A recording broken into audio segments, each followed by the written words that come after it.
Welcome to Speak Out, Stand Out by Green Communications, where we're learning how to help our kids become better communicators. We believe our voices are the strongest asset we have, and our mission is to empower the next generation to use their voices to make a difference in the world around them. Whether you are a parent, an educator, or are just invested in today's youth, we hope this podcast will help you build confidence in our future, one voice at a time.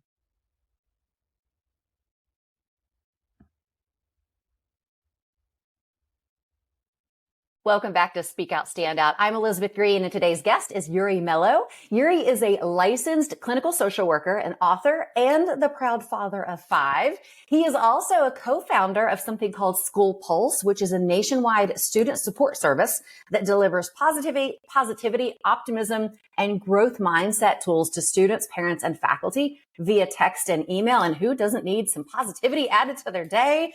Yuri, we're glad to have you here today. Thanks for being here.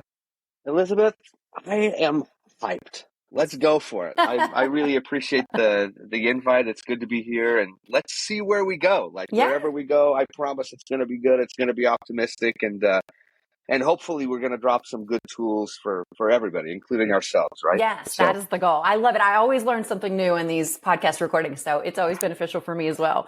So, okay, let's start with Yuri.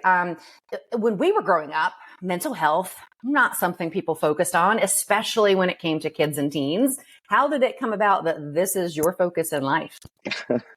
Honestly, probably not purposefully. I was one of those people. I was one of those adolescents that probably didn't know what they wanted to do, had really no idea of what was going to happen.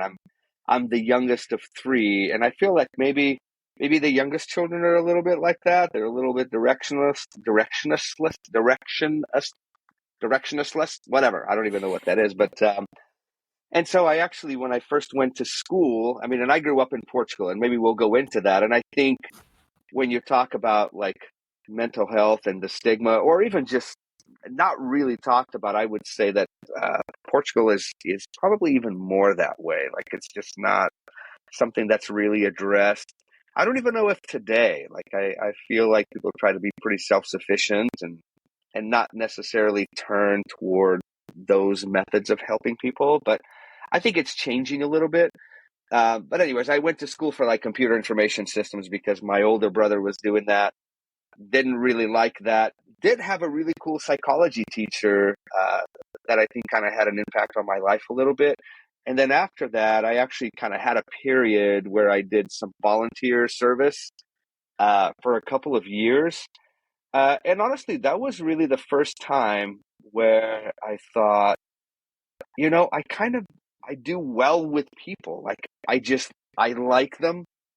Like, their strange behavior or crazy, whatever it is, like, it doesn't scare me. I'm not bothered by it.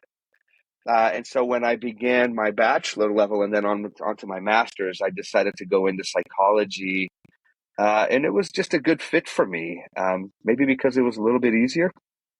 I don't know. It's kind of one of those soft sciences, right? But I really just enjoyed it. And to be super honest with you, I'm grateful. Like, I can totally look back and see myself doing a variety of other things that I probably would enjoy just as much. But psychology has been a pretty positive field for me. I think it's fascinating. I love to meet people. For the past 20 years, I've spent a lot of time, just face to face, right? Eyeball to eyeball with tens of thousands of people. And honestly, I love it. Like, it's interesting. It never gets old for me. And then over the past 7 years, I've developed this other little program that we may touch on. But once again, it's the same thing. Like, I'm trying to just create this optimistic and positive perspective and give people some goggles, right? A perspective, I think, that allow them to interpret the events in their lives in a little bit of a better way, which I believe can ultimately impact them, not just in the short, but in the long term as well. And so anyways, maybe we'll touch on those, but yeah, I had no idea that this is what I wanted to do. I'm going to be 50 this year. It could change at any moment. Like, I'm like a wild card. Who knows? I understand that. Career paths are always ever moving and fluid, right? But Yeah, for sure. so, well, you're talking about you enjoy learning about people and you want to spread positivity. How does this boil down to us as parents and Yeah. building those skills in our kids? How does that connect? Okay, so I've got 5 kiddos, and I have to, I mean, shout out, right? And I'm particularly biased, of course, but really just have some phenomenal kids whom I have learned from, still am learning from, and who make my life better. And I realize that that's not everybody's experience, right? And I don't necessarily like say, well, that's because I was a good dad, or I don't honestly understand. Like, I seriously don't. Like, when I'm thinking like big, like, whether, physical, biological, spiritual, like, I don't know why things have turned out the way that they are. Like, I don't fully understand that. Um, but I'm just incredibly grateful for my kids. Like, I just feel grateful to be in their presence. I'm excited when I see them. And so I will say this, like, I think whenever I talk to parents, and I talk to a lot of parents, right? And a lot of times parents just come and they'll bring me their kids and kind of do what I call drive-by therapy, right? They'll kind of show up and kick their kid into my office and like, here, fix them. And actually, one of the first things that I'll tell parents whenever I talk to them on the phone is make sure that if you do send your kid to therapy, which is good, and I hope that they have a fabulous experience, but just make sure that you throw yourself into the mix. Like, be part of that process. Don't just send the kid in. Just be a little bit more humble and throw yourself into the process and say, hey, look, I'm sure I'm not doing things right myself. And I think when you put yourself in that place alongside of your kid, I think you might actually get a better outcome with them. Um, because I think they won't see them. I think they'll see the process in a less bitter way. And I think sometimes bitterness can cause a lot of resistance, right? And I think even as parents, right, I think we provoke the heck out of our kids sometimes. Just the way we do things, the way we say things, and it's normal. Like, it is what it is. But um, I think one of our goals today, or maybe, is how do we invite something different from our children, right? I sometimes use, oh, that was balloons. I think one of the things that these two kinds of words that I use with people all the time is inviting and provoking. And I think that there's a lot of things that we can do as parents that invite better outcomes. And there's a lot of things that we do as parents that provoke poor outcomes. Yeah. And so today, maybe we can even talk a little bit about those. And because I would love to be a help, not just to your lovely parents, but also to the teams themselves. So, Yeah. anyways, that was probably more than you wanted to know. But No, I like where this is going. I have never heard of it phrased like that, inviting outcomes and provoking outcomes. And when you said yeah, that, my immediate thought was there are certain things my own mother does that provokes it, outcomes in me unintentionally. That was my first thought. And then I thought, oh, wait, I guess I do this to my kids too. So let's well, talk about that. Like how, I, we do, like, and a lot of times, right? I mean, it can be intentional, right? But I feel like so much of our behavior, and this isn't to give people a rationalization or justification for what they do, but I feel like this, like, ignorance is like the human condition. And I say ignorance not as in like stupidity or anything silly like that, but I mean ignorance as in like we just don't know. Like, we yeah, just don't know. We don't know better. We're doing the best that we can. We're trying to do the best that we can. We're often like emotionally and psychologically overwhelmed. They're just overwhelmed with life. I feel like yeah, that's my condition right now, to be honest, Elizabeth, is just a state of overwhelm, right? yes, With just like my profession, my involvement, obviously, with like my kids, their activities, my involvement in my community, with church, etc. Like, and there is just an immense overwhelm. And sometimes there's almost this little pit in my stomach that I can't quite shake. I'm probably just being a little more personal here, and so as a result, right, then we have these precious, phenomenal, like, children that we get to raise, right, and we get to teach and we get to educate, and they get to be a part of our lives, and they're in that massive state of ignorance themselves, right? They're just trying to figure things out. And I think that there's a lot that we can do for them. And I'll give you one quick tool, even for your parents. And I'll actually, it's not mine. It's one that I'll kind of steal from John Gottman, who's kind of a really well-known kind of marriage researcher. But he spent a lot of time talking about ratios and kind of making sure that you're managing your ratios in your marriage. And I've always kind of just flipped that to managing your ratios with your children. And let me just explain that really quickly. So ratio just means kind of a percentage, right? And so if you think about in a marriage, he would describe it as just make sure that you have 3 positive interactions with your spouse compared to every 1 negative, right? And the main idea here was, he said, if you want to have a good relationship with your spouse, if you want to have a good marriage, right? If you want to have a good relationship with your partner, right? Make sure that your ratios are always on the positive, right? But realistically, it was really more than 3 to 1. It was more like 5 or 10 or 15 to 1. And so as a parent, what I would say to you is job number 1, or somewhere down that line, right, is make sure that the ratios in your relationship with your kids are always on the positive, right? A lot of times, by the time that parents bring kids into therapy with me, I feel like their ratios are on the negative, right? That they have more negative interactions with their kid than positive ones. And whenever that happens, it's number one, it's miserable, right? I mean, it's suffering for the both of them. But it's difficult to build, right? It's difficult to build when our ratios are like that. And I don't know exactly why there has to be, why the justice of 3 to 1 or 5 to 1 or 10 to 1 or 20 to 1, why that happens. I would guess, if I had to guess really quickly as to why there has to be such a difference, right, is because we, in our lovely craniums, right, we have this wonderful survivalistic organ up there called brain. And that's exactly what it is. It's a survivalistic organ. And as a result, I think it remembers pain and suffering better than it does joy and happiness. In part because that's what protects this organism, right? And so the brain just remembers pain, it remembers suffering, it remembers those things. And that's why we almost have to, in a way, disproportionately provide more positive engagement, more positive interactions with our children than negative ones.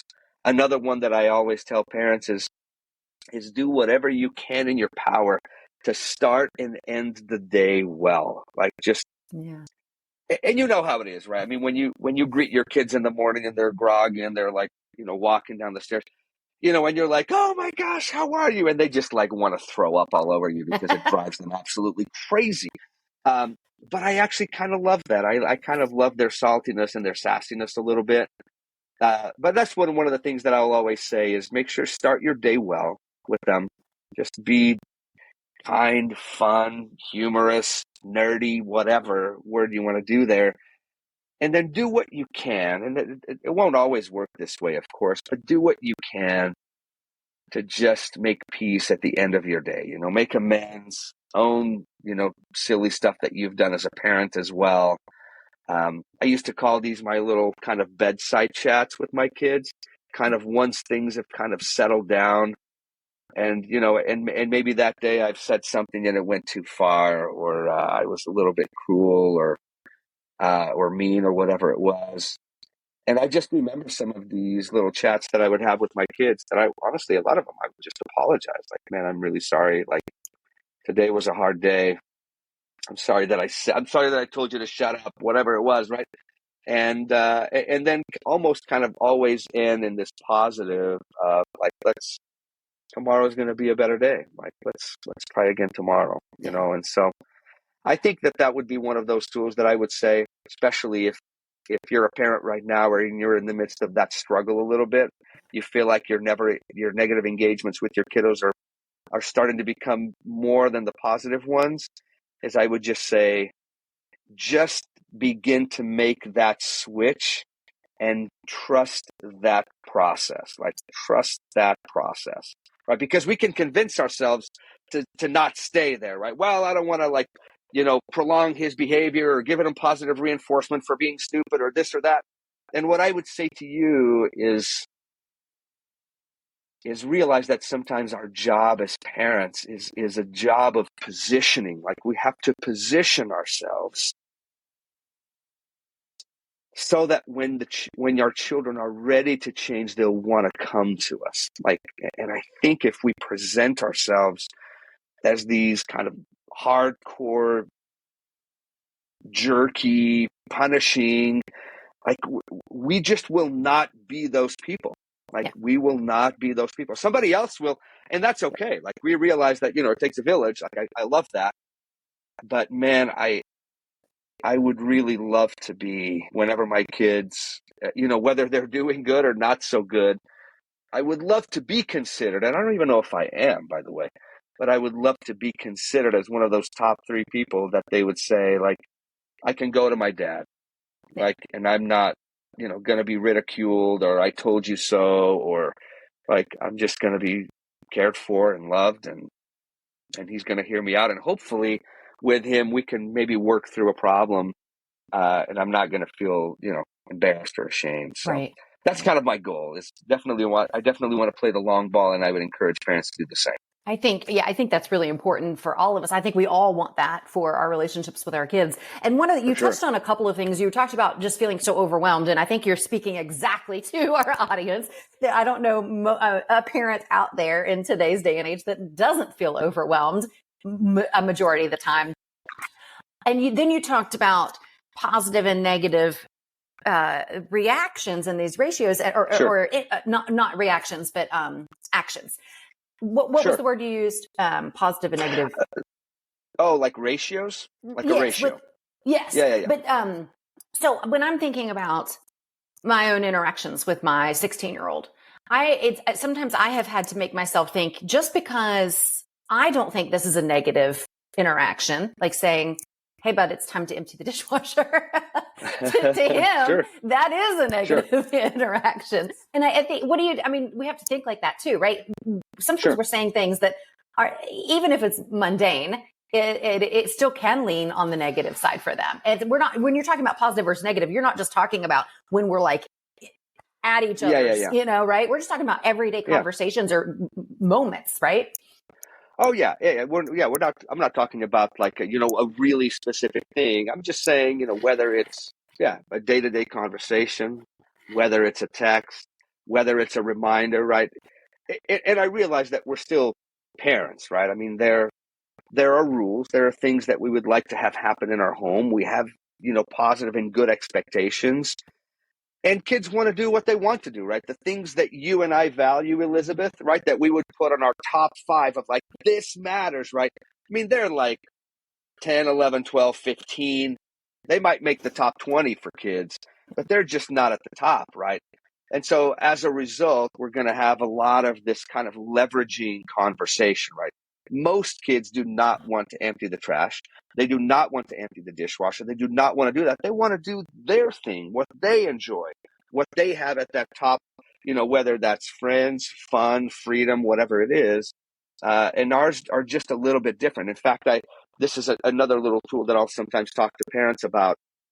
And I might not be able to remember all of them, but whenever I talk about kind of figuring out what our expectations are, the things that we prioritize versus our kids, and I will say parents usually prioritize responsibility, right? And kids will prioritize freedom, right? We will prioritize safety. They prioritize fun. We prioritize family time. They prioritize friends, right? We prioritize, like, think of the long term, think of the future. They're thinking like now, right? Right this instant, right?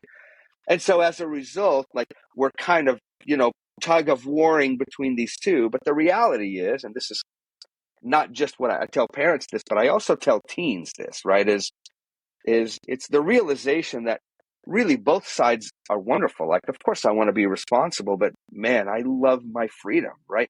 I love my time with my family, but I really enjoy some time with my friends too. Like, I really enjoy the future, but like, I got to be happy now, period. Like, I love, and another one that is also, is parents really want open communication, and adolescents and teens are really coming into privacy. They love their privacy, right? And so these become areas of conflict all the time. And if we can help parents to realize that, look, all of these are good, like these are good things that you should balance in your own life, right? And sometimes what I tell teens is, look, I just need you to realize that parents are really wanting this. And if I can get you to give a little bit of this, you're going to get more of this. Right. And so, All right. because that's just how it works. But sometimes it's helpful for parents and teens to kind of realize, right, where they are, like the expectations that they have, conscious or unconscious, that certainly end up creating a lot of that conflict. And I think if parents, if we can learn to be trusting, and obviously, like, to be parents and to be, we want to be able to discipline and to teach and to hold accountable and all of those things. But before we do that, think of, if you can think of like Abraham Maslow's, kind of hierarchy of needs, right? I feel like everybody kind of knows that, right? With like, safety and shelter at the bottom, and then like belonging, et cetera, all the way up to like self-actualization at the top, or even self-transcendence, which he added on later. But if you can think of that almost like if we could change some of those words a little bit, and apply that same kind of hierarchy of needs to parenting or to your relationship with your children. And I would absolutely put at the bottom safety. And I don't mean just safety as in like physical violence or verbal, or I mean safety as in, yeah, like your kids feel like, hey, my dad's got my back, or Elizabeth's got my back, my mom's got my back, or like, this is a safe place for me to go.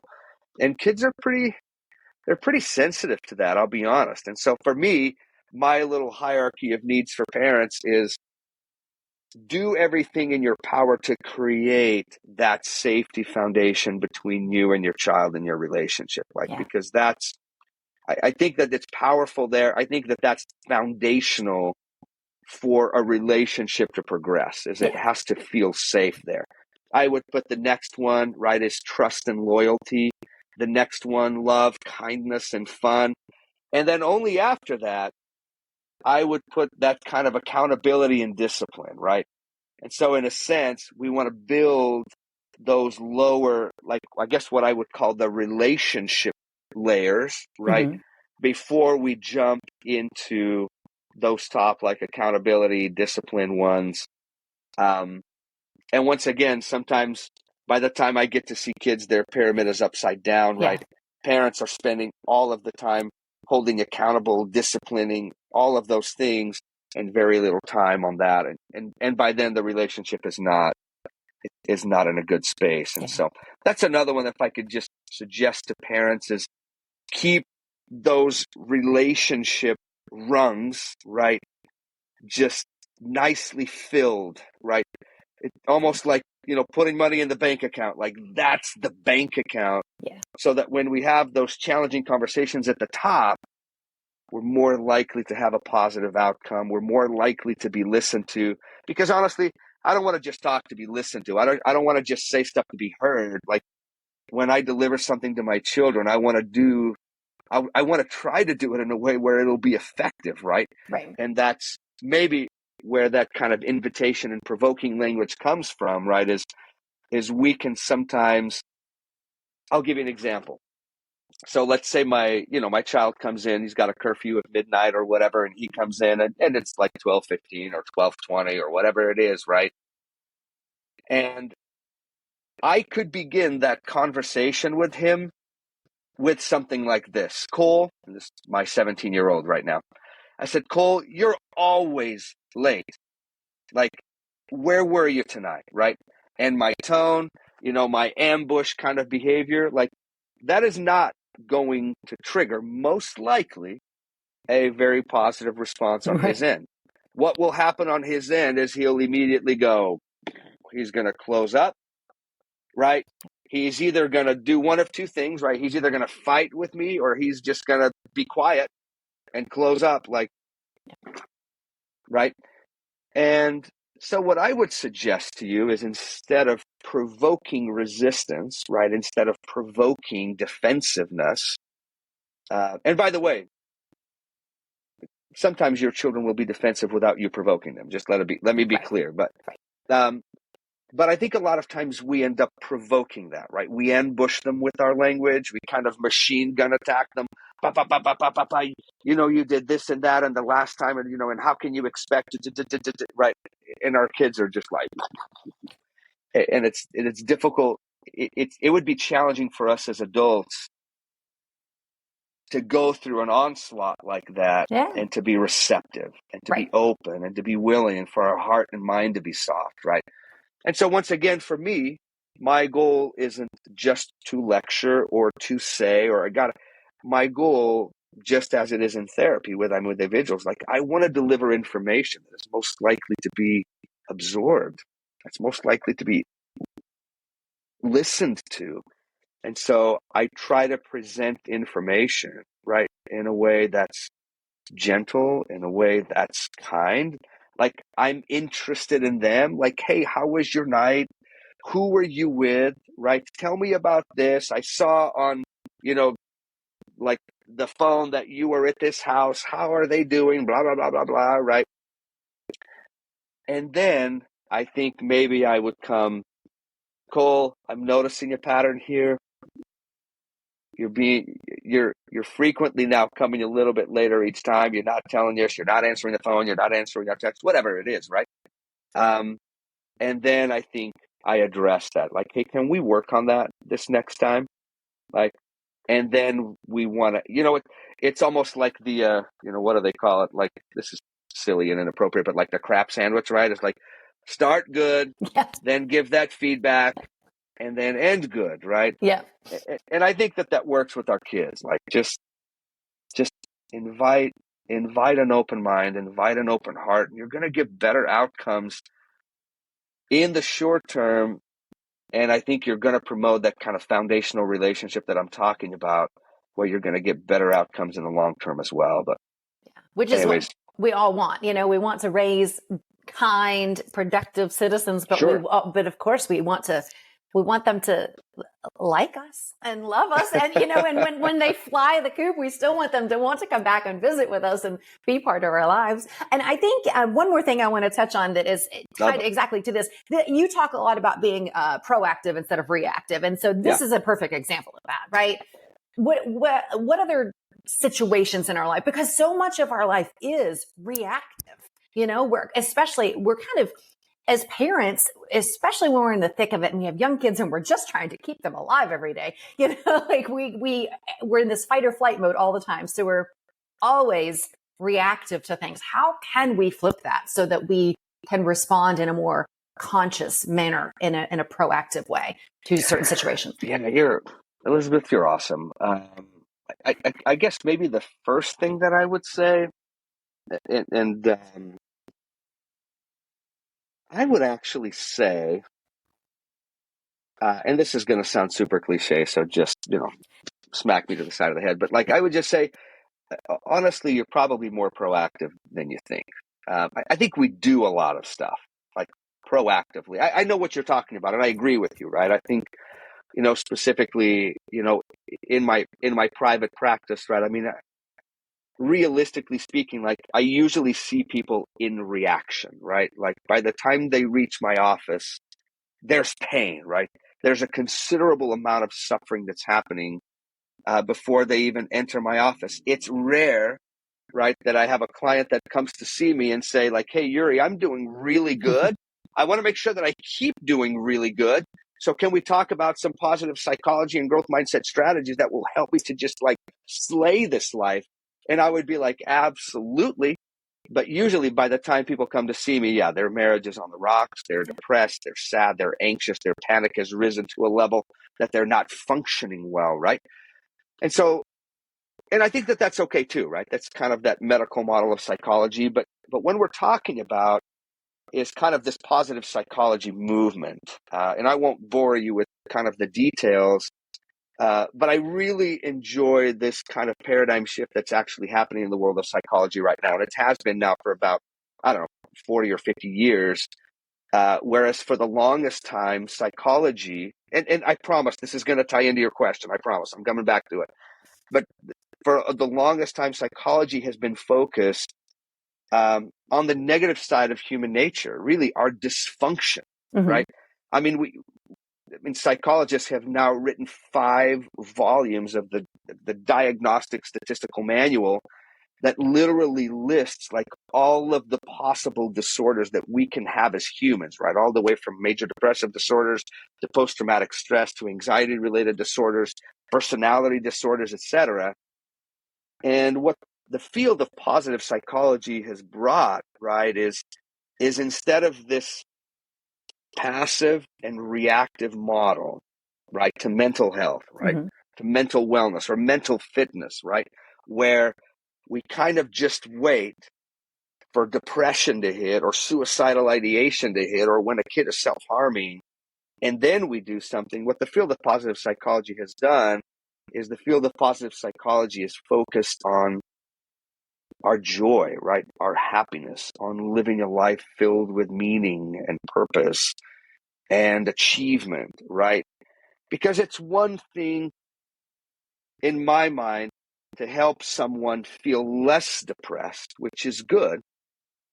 And it's another to help someone feel joyous, Yeah. like, and to feel like they're living deep and sucking the marrow of life, right? That's another thing, right? And on this continuum of like -10, suicidally depressed, to 10, ecstatically happy, I think psychology has been mostly focused on relieving suffering and now has taken a really positive step towards like that positive continuum. But I think for the most part, that side has been kind of filled by, philosophy or religious and spiritual studies and things like that.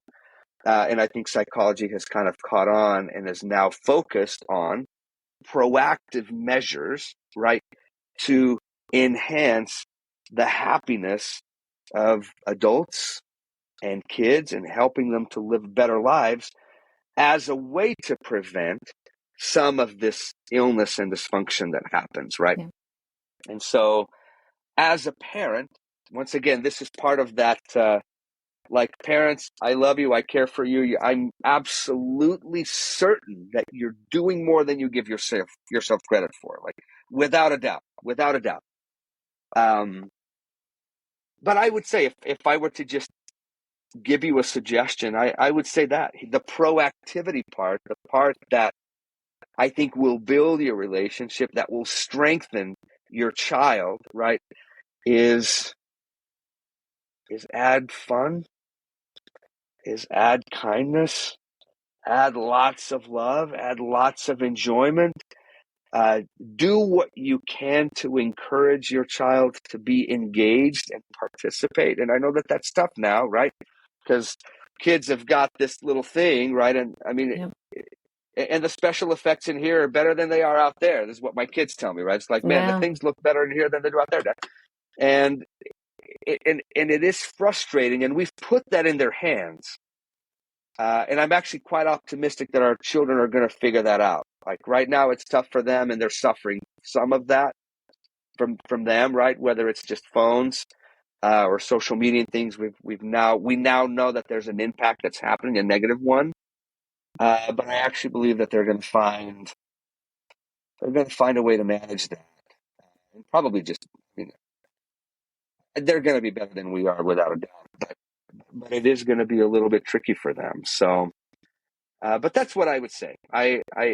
I would say to you, you're doing more than you can, and then I would say, do what you can. Lead with the best of you. Let the best of you lead the rest of you. Is what I tell people all the time. As a parent, and trust that process. We're often afraid to do good or to be happy or to reward or to just have a positive thing because our kids are struggling. But those are the things that will save them in the long haul. Like it's almost like we can't restrict their diet for doing bad behavior. We can't do that, right? Like they got to eat. Like, Right. and it's not where I'm not just talking about food. Like we have to figure out a way for them to socialize well, for them to be engaged, for them to participate, for them to do those kinds of things that will ultimately create the emotional and psychological muscle that they need to really be happier. And Yeah. so, And of course, anyways, Trust that process. That's the number one thing I think that most parents would Yeah, say that they want is just for their children to be happy. of course, of So. course.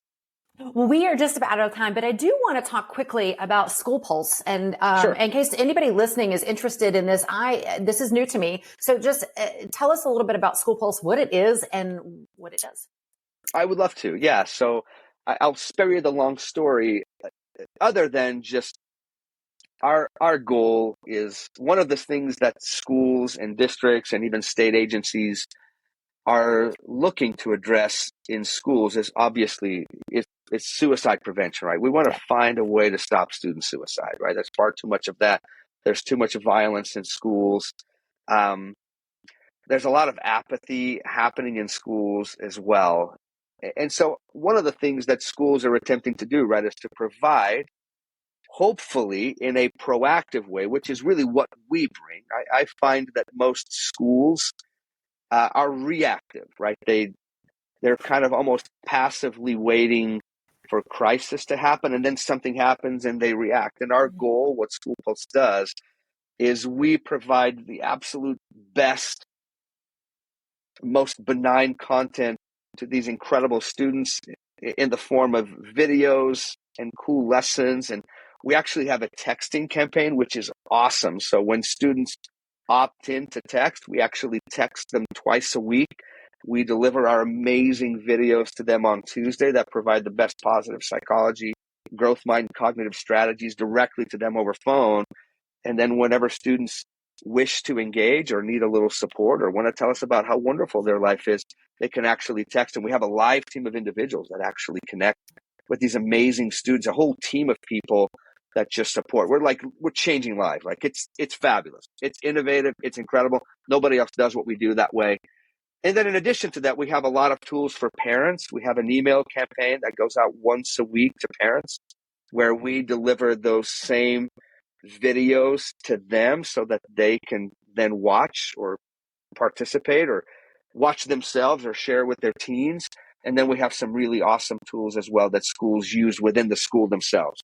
Schools have to deal with lots of disciplinary issues and student success issues.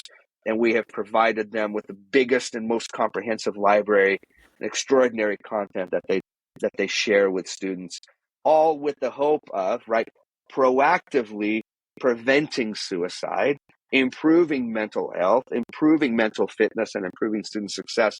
And we just want to do it, right? We don't want to wait for crisis. We don't want to be just like a fire extinguisher on the wall that when crisis happens, we break the glass and right? We want to feed, right? We want to give them something that will inspire them, that will motivate them, and that little by little can instill some of the strategies, some of the perspective, right, that will transform their life. Like I tell kids all the time, like your psychology is everything, right? The way that you interpret the events in your life matters more than the events themselves. And so if we can change that perspective, if we can provide a better paradigm, then we can better deal with suffering and absolutely enhance our joy, our meaning, our purpose, our relationships, which is kind of what we want. Anyways, Yeah. Long story short, that's a little bit of what School Pulse does with schools, and we contract with schools and districts and even state agencies to provide that to students. It's awesome. That's great. I love it. I love this whole idea of being proactive because everything you're saying makes so much sense. We wait for the bad to happen and then try to fix it instead of preventing it to begin with. So because we're overwhelmed, right? And I think that's and you said it, Elizabeth, right? I mean, as a parent, we're overwhelmed, and without a doubt, schools are in that same place, right? They're like, right, please don't give me one more thing to do, because they're already underfunded and underserved, right? It's tough. So anyways, I'll stop.